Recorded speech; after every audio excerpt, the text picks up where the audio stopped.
Welcome to the channel, ladies and gentlemen, and welcome to Monsterverse Lore Explained. In today's video we'll be covering the Psychovulture, the Vultura insanus, as well as its subspecies, the leafwing, also known as the Icarus folium.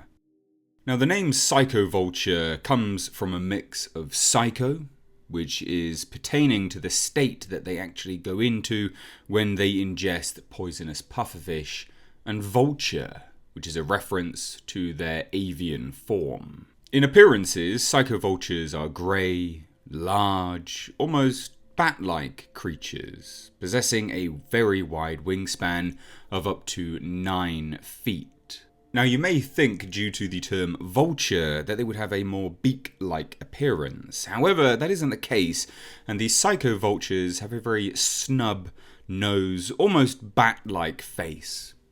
The roar of the Psychovulture is described as a sequence of jaw clicks and guttural whines meant for echolocation purposes.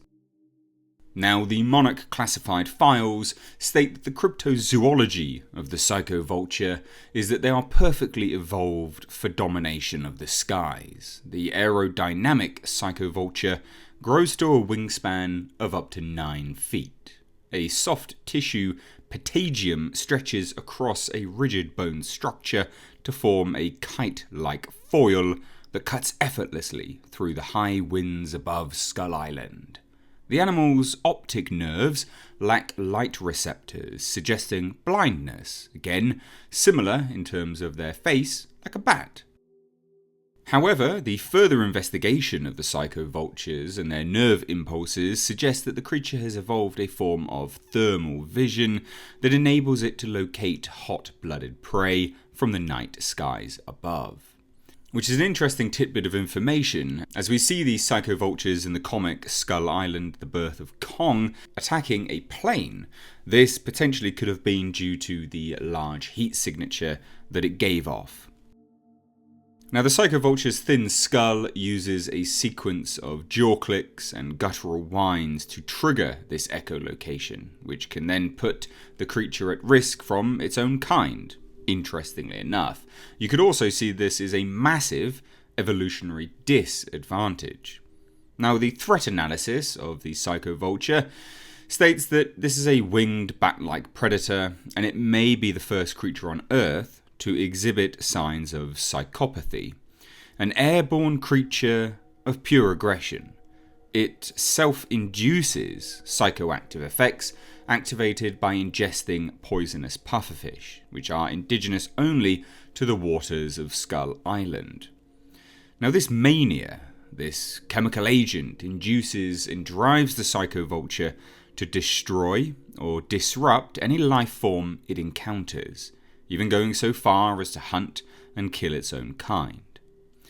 Now again, interestingly enough, it would appear that this mania, this chemical interaction, is something which the Psychovulture can trigger at will. As when we witness these Psychovultures, they are nowhere near sea, they are in fact inland, and they enter into this state of hyper-aggression when they witness the plane in their territorial skies. Now the creature has a relatively small digestive system, and this then suggests that the creature has evolved to feed on plant life and small animals.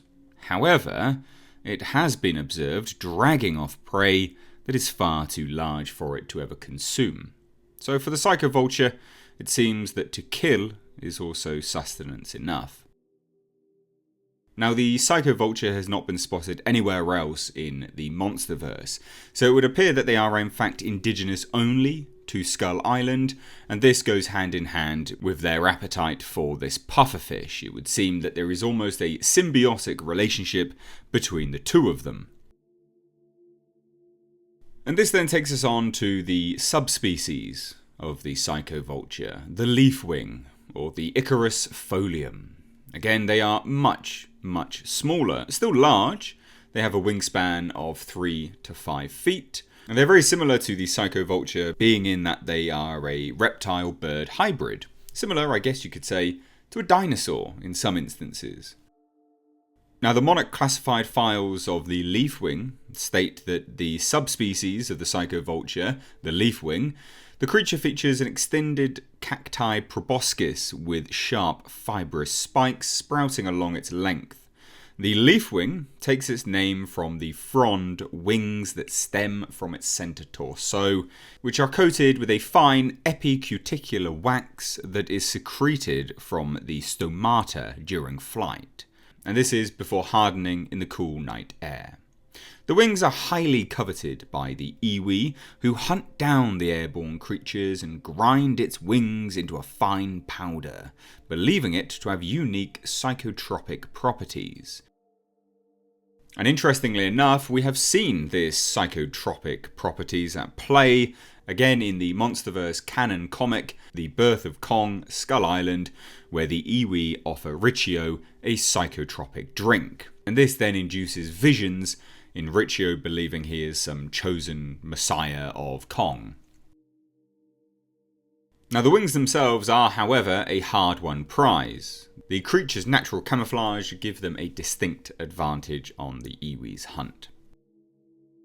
Now, the leafwings nest in large numbers in the tree canopies at the summit of the mountain, and leafwings are perfectly hidden by the forest of the heavens.